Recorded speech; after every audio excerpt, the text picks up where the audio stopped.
안녕하십니까. 네, 오늘은 그 귀한 손님을 모셨습니다. 토론회와 인터뷰를 통해서 해서 저희들이 그때도 아주 열광적인 이 네티즌들이 예. 그 지금 새3지대 여러분들이 하고 있잖아요. 예, 맞습니다. 그분들한테도 이 3지대의 중심에는 이준석 대표가 있다. 동의하느냐 물어보면요. 다 동의해요. 그거 어떻게 생각하십니까? 얼떨떨합니다. 얼떨떨합니까? 제가 원래 사실 3지대라는 걸 안 겪어본 것도 아니고 네, 그렇죠. 바른미래당 할 때 저는 그때 뭐 나중엔 최고위원 당선되고 했지만 그 바른미래당이 태동할 때는 제가 뭐 거의 계급장으로 치면은 한 소위 정도 달고 했던 것 같은데 네네. 어느덧 이제 제3지대에서 그래도 중심인물이라는 평가를 받을 수 있는 자리까지 오니까 얼마 전까지 여당 대표였는데 이게 무슨 숙명인가 싶습니다. 예. 91년도에 박찬종 신드롬이 있었어요. 그렇죠. 당시에 여론조사에서 젊은 층에서는 40% 이상 나왔어요. 예. 이게 10년 뒤에는 또 노무현 바람이 그렇죠. 있었고요. 예. 또 2010년대는 또 안철수 바람이 있었어요. 이게 그래서 거의 10년 터울로 뭐가 생기는데 그만큼 국민들이 변화의 욕구가 크다고 봐야 안 되겠습니까? 저는 10년이라는 주기가 결국 대통령의 2명 지나가는 주기 아니겠습니까? 예. 근데 그 정도 안에서 사실 박근혜 대통령 체제 이후에 지금 문재인 윤석열 통을 거치면서 뭔가 정치가 다음 지향점을 찾아내지 못했다는 의미가 아닐까 그런 생각을 하고 사실 그래서 2021년에 전당대회에서도 제가 당선되는 파격이 있었던 것이고 했는데 인구 구조나 이런 것이 예전에는 누가 봐도 이렇게 삼각형 형태로 젊은 사람들이 위를 밀어올릴 수 있는 구조였다 그러면은 지금은 사실 586이 가운데 항아리형으로 존재하는 구조이고 그 위아래를 사실 세대 포이론으로 돌파했던 게 지난 대선이었는데 지금은 윗뚜껑이 빠진 상황 속에서 밑에서 밀어올릴 수 있는 힘이 얼마나 셀까에 대한 지금 진지한 고민들이 나오고 있는 것 같습니다. 지금 보는 거 20, 30대 합해봐야 30%더라고. 근데 제가 이제 신당을 하면서 저희가 당원 가입 통계를 보니까 어제 이제 CBS의 그 한판 승부에서 공개됐는데 저희도 40대, 50대 화이트 카르텐의 참여가 높아가지고 놀랐습니다. 네. 그러니까 뭐냐면 이분들이 예전에 대선에서 양대 선택지가 있었을 때는 40대, 50대 분들이 봤을 때는 이분들이 뭡니까? 이분들이 아까 말했던 20대 때 노무현 뽑았던 사람들 아닙니까? 그렇죠. 예. 20대 때 노무현 뽑았던 사람들이 노 대통령의 계승자인 문재인 대통령까지는 갔는데 굳이 윤석열 대 이재명이라 그러면은 그래도 이재명까지 뽑아주겠는데 이게 과연 3자구 들어가면 그래도 우리가 이재명을 밀어줘야 되느냐라는 거에 대한 고민을 하기 시작하시는 것 같더라고요. 네네. 누가 가장 노무현 대통령이나 아니면 자기들이 생각했을 때 돌파하는 정치에 가까운 세력이냐를 이제 보기 시작할 것 같아요. 아마 또 며칠 뒤면 또 대표가 될 가능성이 높잖아요. 뭐 아직 확정된 건 없지만 확정된 건 없지만. 아, 이렇게 선거를 치르려고 하는구나. 지금 어떻습니까? 지금은 저도 사실 이런 선거는 처음인 게 결국엔 어느 정도까지 바운더리를 쳐야 되느냐. 제3지대라는 것도 어느 정도의 질량도 있어야 되는 것이고 그래야 이제 사실 사람들이 봤을 때는 신뢰도가 생기는 것이고 근데 질량과 더불어서 지향점이 있어야 그게 이제 무기로서 효용이거든요. 총알도 묵직해야 되고 맞는 방향을 쏴야 되는 것이고 이게 총알이 너무 가벼워가지고 철판에 튕겨나와도 안 되는 것이고 방향이 엉뚱한 들어가서 난사해도 안 되는 것이고 뭐 이런 것이거든요. 저는 지금 시점에서는 그래서 저희가 개혁신당이라는 이름을 지었다라는 것에서 예전에 유승민 의원이 비슷한 시도를 했을 때는 새로운 보수당이라는 이름을 지었어요. 총선 앞두고 사실상 어떤 지향점 만들려고 했을 때는 근데 보수의 틀을 벗어나지 않으면서 이걸 해오겠다는 그거였는데 너무 지형이 좁았어요. 개혁신당이 옛날에 있었다는 거 압니까? 알죠. 그리고 개혁적 국민정당도 있었던 것도 알고 있습니다. 옛날에 유시민 씨가 했던 것도 있고 한데 저는 지금 그래서 키워드를 개혁으로 잡은 것 자체가 윤석열 정부와 그리고 이재명 야당 대표 체제 이후에 보수 진보 구분이 무의미해졌다라는 상투적인 이야기. 왜냐하면 이거는 보수의 이념을 실천하는 보수 정당이라기보다는 그 보수의 헤게모니를 잡은 세력이 바뀐 거 정도거든요. 박근혜 정부 때만 하더라도 행복을 추구하는 보수 뭐 이런 식의 컨셉이 있었다면은 윤석열 대통령은 취임샤에서 자유를 많이 외쳤지만은 사실 그 방향으로 가는 것 같지는 않고요. 그러니까 컨셉이 사라져 버렸고 이재명 대표도 뭐 지자체장 할 때 뭐 돈 잘 쓰는 그런 단체장 이런 의미로 있었지만은 지금은 컨셉이 약간 뭔지 모르겠고 저는 이 상황에서 개혁이라는 아젠다를 한번 세게 밀어보고 싶다라는 생각을 합니다. 그래서 탈당 선언문에 뭐라고 했냐면은 위기다 위기 대한민국 위기다. 그래서 위기를 돌파하기 위해서는 욕 먹더라도 할 말하는 정치가 필요하다. 저는 그래서 그렇게 얘기를 좀 하고 싶습니다. 내일 아침에 9시에 제가 정강 정책 또 발표하는데 노인 무임승차 폐지 얘기합니다. 근데 이게 기존 정당의 문법에서는 절대 말하면 안 되는 거거든요. 노인표가 많고. 근데 저희는 발상을 좀 뒤집어서 가려고 합니다. 노인 무임승차제 폐지 같은 것도 원래는 기존 정당에서 다루면 노인표 떨어진다는 1차원적인 관점만 가지고 가는 거거든요. 저희가 대단히 많은 분들과 오히려 얘기해보고 당원들과 얘기해보니까 부산, 대구에는 지하철이 있지만은 그 외에 나머지 지역은 또 지하철이 있는 곳이 많지 않아요. 대구, 광주 같은 광역시만 있고. 네. 그래서 뭐 예를 들어 울산 사시는 분은 그거 어차피 울산에는 있어도 그만 없어도 그만이다. 그런데 제가 그 말 들어보니까 아 우리가 사실 이 기존 정당이라고 하는 것이 1차원적으로 생각하다 보니까 이거 하면 표 떨어진다만 생각했는데 이미 수도권과 비수도권 간에는 상당한 그 차별과 아니면 불공정이 존재했구나. 그래가지고 저희가 내일 발표하는 공약의 요체는 무임승차 폐지, 65세 이상 노인 층에게 연 12만 원어치의 교통카드를 쓸 수 있는 교통카드를 제공하겠다. 라는 식으로 가는 건데 이게 또 그걸 정하고 저희가 또 FGI까지는 아니지만 여러 수도권에 있는 분들과 얘기 보니까 굉장히 환영하는 거예요 오히려. 제가 지하철 무임이 없었는데 왜 환영하십니까 그랬더니만은 사실 우리 지금까지 그렇게 환승제 혜택을 보지 못하고 있었다. 왜냐면은 지하철역 앞에는 집이 비싸서 못 산다. 다 마을버스 타고 나와가지고 지하철 타는 건데 마을버스 타고 나간 건 무임승차가 안 됐다. 근데 오히려 연 12만 원 혜택으로 이렇게 가버리면은 오히려 본인들은 돈을 더 아낄 것 같고 좋다. 이거 왜 지금까지 다른 정당에서 건드리지 않았느냐. 저는 1차원을 좀 탈피해 보려고 하는 겁니다 지금. 저는 완전한 발상의 전환이 일어나야지 대한민국의 복지도 효율화되고 또 그리고 실제 국민 삶도 나아진다. 그래서 이런 것들을 많이 건드리려고 하고 있습니다 지금. 그 많은 정치 개혁을 원했던 분들이 이야기하는 게 좀 정책으로 승부하는 정치를 보고 싶다. 이런 말을 많이 했거든요. 그런 점에서 아마 그 대부분 다 환영할 겁니다.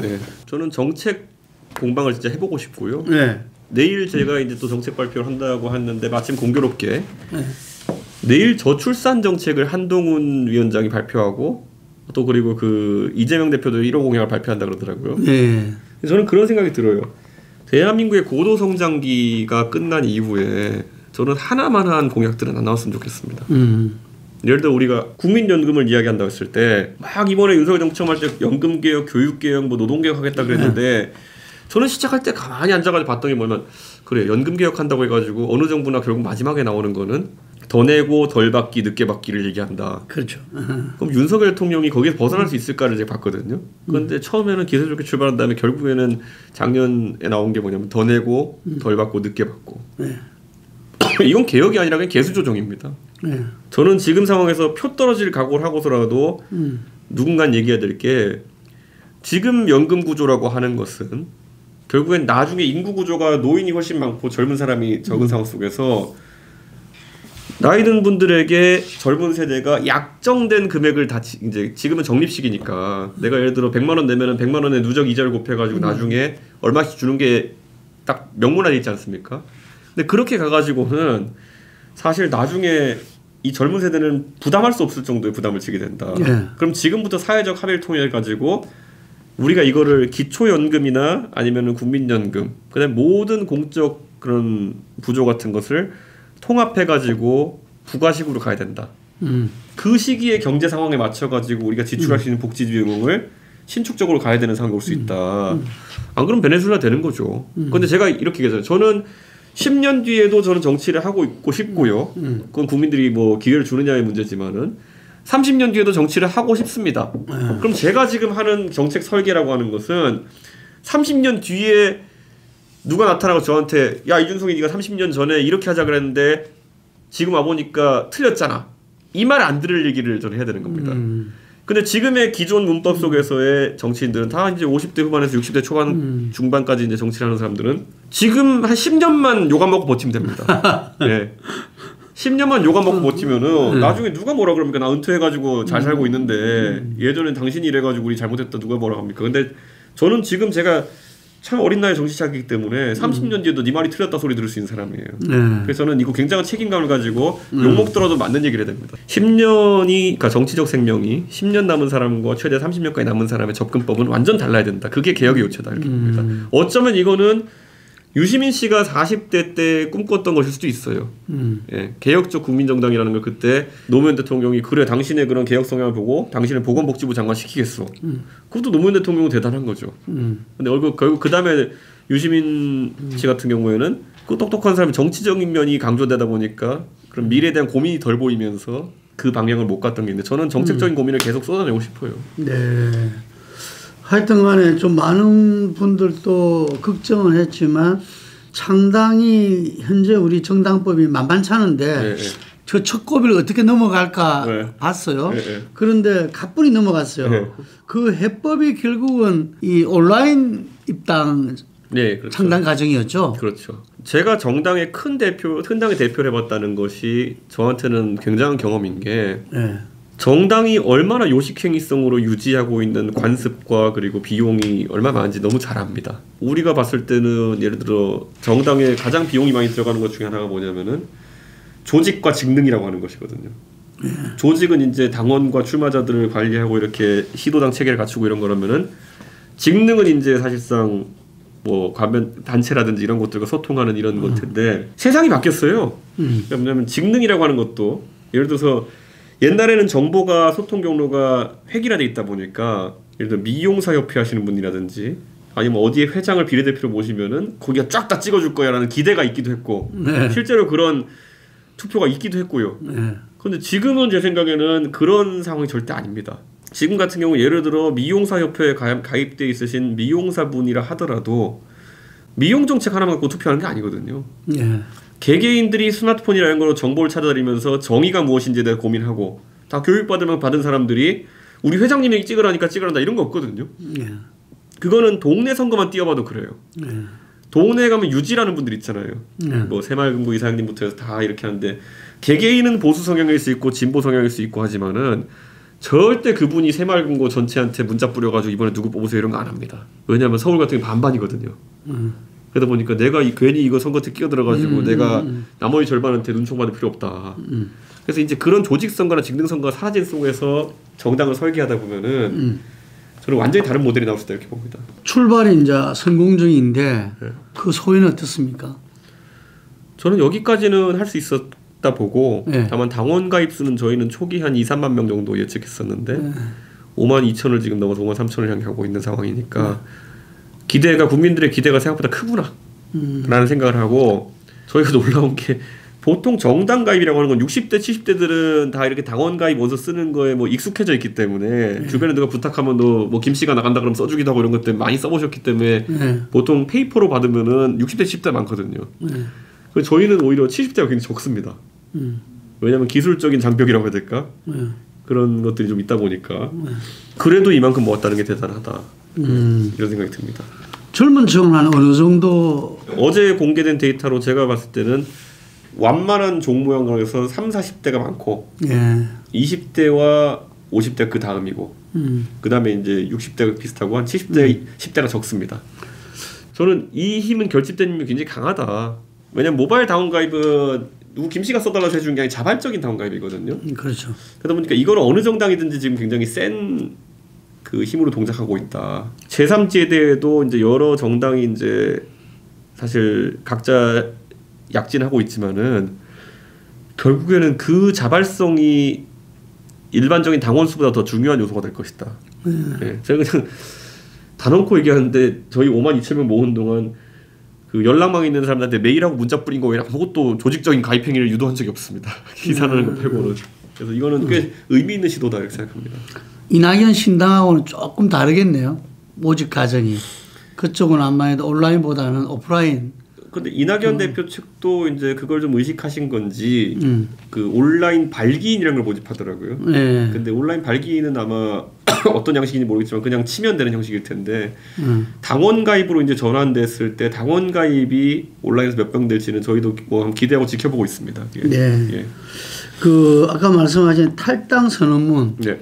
다시 한번 어쨌든 요 탈당 선언문에 주로 본인이 좀 담고 싶었던 부분 핵심은 좀 이야기해 주시면 좋겠습니다.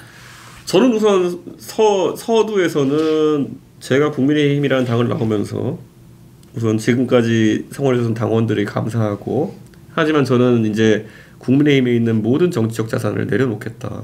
저 스스로에게도 제가 계속 거대 정당의 대표였다, 그리고 그 유산을 의식하면서 움직이면은 아무것도 안 될 것 같은 생각이 들었어요.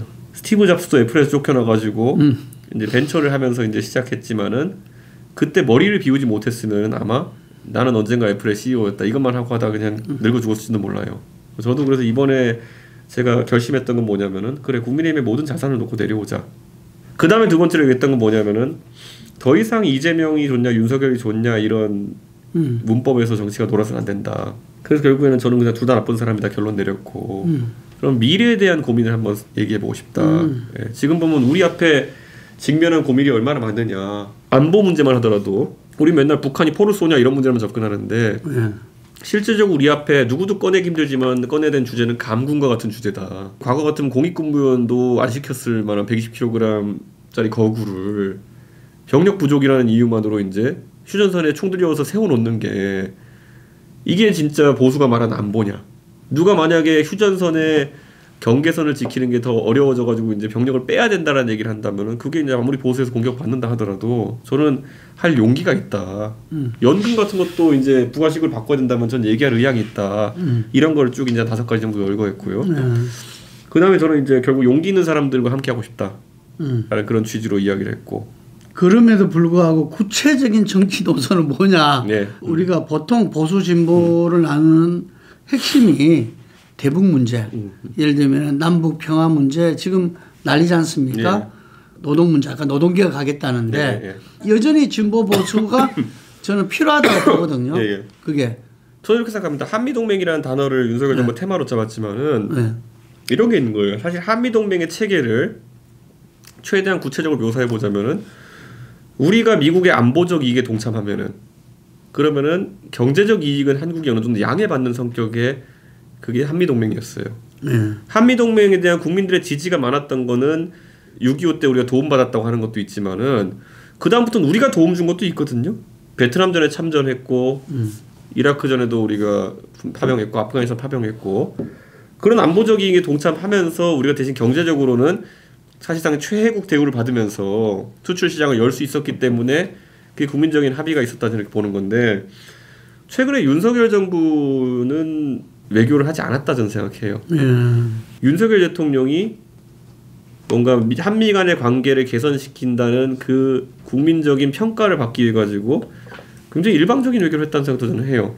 대통령이 이렇게까지 미국에 있어가지고 노래까지 부르고 안보적이게 동참하겠다 했으면은 과거만큼은 아니더라도 전기차 문제라든지 배터리 문제라든지 아니면은 반도체 문제 이런 것에서 미국의 양해를 이끌어내려는 노력이라도 했어야 되는 거거든요. 때로는 국익이 뭔지에 대해 가지고 모호한 판단을 하는 것 같아요. 그래서 저는 국익 우선주의 외교를 하겠다는 측면에서 윤석열 정부와 비슷하면서도 다른 노선을 가져가겠다. 저는 이런 얘기를 합니다. 그리고 대중 대러 관계에 있어서 보면은 저는 우크라이나 문제도 마찬가지입니다. 우리가 우크라이나에 대해서 예를 들어 지원을 하거나 아니면 거기에서 역할을 해서 나중에 전후 재건 사업이라도 따내려고 그러면은 아예 적극적인 역할을 하든지 손을 대지 않든지 둘 중에 하나인데, 지금 입장에서 봤을 때는 어쩌다 보니 우리나라에서 수출한 포탄과 북한에서 러시아에 갖다 준 포탄과 미사일이 지금 날아다니는 상황이 돼버렸어요. 그러니까 러시아 입장에서는 이걸 어떻게 받아들이는 거냐.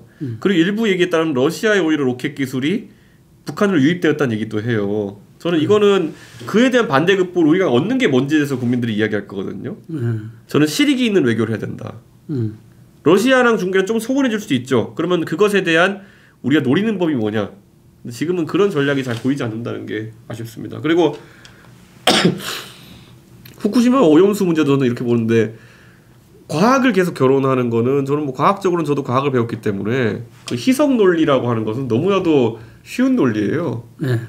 예를 들어 우리가 청산가리를 요만큼 갖고 있어도요, 동해 바다에 풀어놓으면 다 희석됩니다. 그런 식으로 따지면 뭘 희석해도 안전하겠죠.